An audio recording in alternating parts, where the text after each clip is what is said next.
Katika hatua ya kushangaza na ya kihistoria, Marekani imefanya mashambulizi ya angani dhidi ya vituo vitatu vya nyuklia vya Iran. Kiwanda cha kurutubisha mafuta cha Fordow, kituo cha teknolojia ya nyuklia cha Isfahan na kituo cha kurutubisha uranium cha Natanz. Mashambulizi hayo yalitekelezwa kwa kutumia silaha ya kisasa GBU, Massive Ordnance Penetrator, bomu lenye uwezo wa kupenya ndani ya bunkers nzito linalotambulika kama bunker buster. Marekani kupitia njia za kidiplomasia iliambia Iran kuwa hilo ndilo shambulio pekee walilokusudia na kwamba hawana mpango wa mabadiliko ya utawala kwa sasa. Waziri wa mambo ya nje ya Iran, Abbas Araghchi, alitoa taarifa kali akisema kuwa Marekani imefanya kosa kubwa kwa kushambulia vituo vyetu vya nyuklia vya amani. Alisema Araghchi akiashiria kuwa Iran itajibu kwa haki ya kujilinda.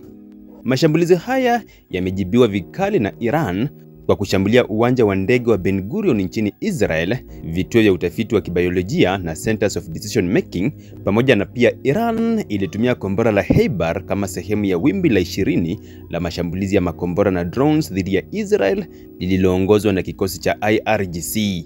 Majibu ya kimataifa yameonyesha taharuki kubwa. Katibu mkuu wa Umoja wa Mataifa alitaja mashambulizi ya Marekani kama mchecheto hatari na tishio kwa amani ya dunia.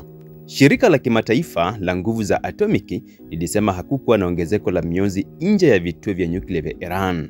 Houthi, waasi wa Yemen, walilaani hatua hiyo kama ukatili wa kinyama na usio wa kishujaa. Mwenyekiti wa kamati ya ulinzi wa Senate ya Pakistan alisema kuwa Marekani imefanya uhalifu wa kivita. Saudi Arabia na Iraq walitoa taarifa za dharura, wakionya kuwa mashambulizi haya yanaweza kuamsha vita vikubwa vya kikanda. Shambulio hili la Marekani dhidi ya Iran ni kengele ya tahadhari kwa dunia nzima. Linazua maswali mazito kuhusu haki ya kujilinda ya taifa dhidi ya shambulio la moja kwa moja, uhalali wa mashambulizi dhidi ya miundombinu ya nyuklia ya amani, pamoja na matarajio ya vita vya wazi kati ya Marekani, Iran na washirika wao.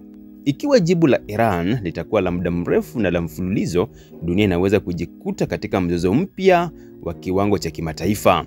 Wakati huo huo, kila dakika inapita ikiwa ni ushahidi wa jinsi siasa za Mashariki ya Kati zinavyoweza kuwaka moto kwa sekunde moja ya chokochoko ya kijeshi.